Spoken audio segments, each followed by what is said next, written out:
Oh, I am so ready for everyone in this comment section to say our offensive line has been playing terrible. It's not Matt Moore's fault. Look at the O line. What could you do with that O line? That O line's awful. What could you do? Look, the running game's awful. They can't get anything going. It's 2.7 yards per play.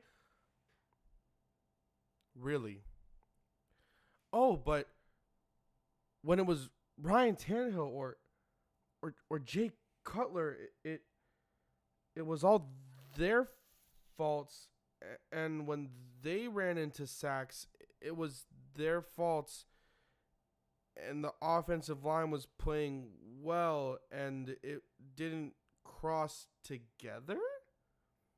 But Matt Moore is in, and it's the O-line's fault? I've never thought of that. Never once in my mind have I thought, oh my God, it's different for every other quarterback in Miami but Matt Moore. That makes sense. I get it now. I get it. If it was anybody else but Matt Moore, it's their fault. I get it. Yes, I understand now. Man, thank you guys, honestly. Wow. But it's just been great. Matt Moore's been absolutely awful. But hey, it's not his fault. It's not his fault. Matt Moore's a great QB. It's not his fault. The offensive line, they've played awful. But hey, it's all the offensive line's fault. It's all the offensive line's fault.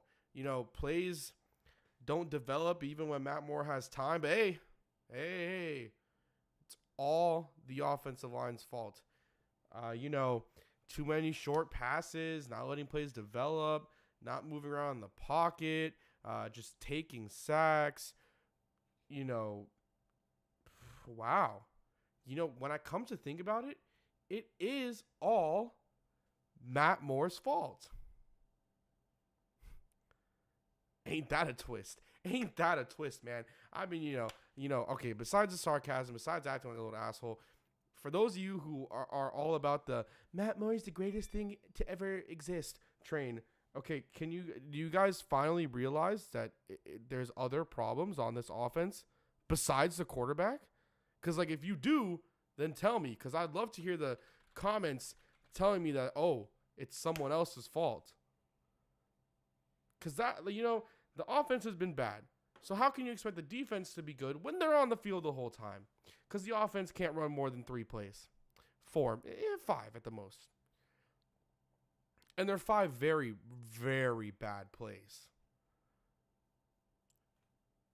The one critique that Matt Moore has always gotten, the one critique that he has always gotten, that has always been blown over proportion, is that he cannot let a play develop.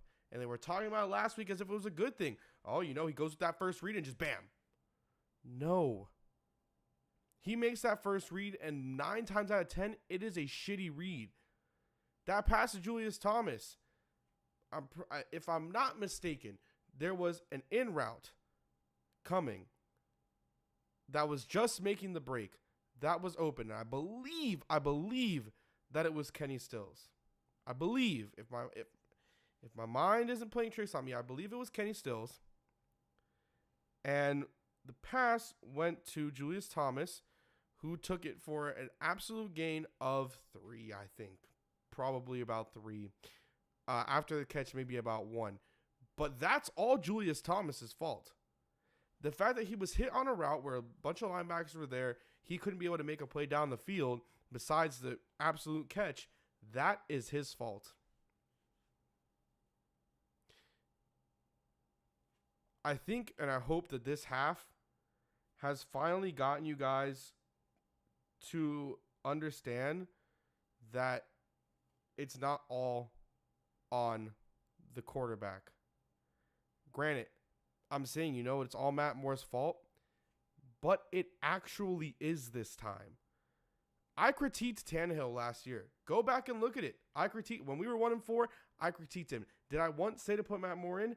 No. Did I critique him? Yes. I've been critiquing Cutler. I've said, this was a bad play. That interception, that was a bad play. That read, that was a bad play.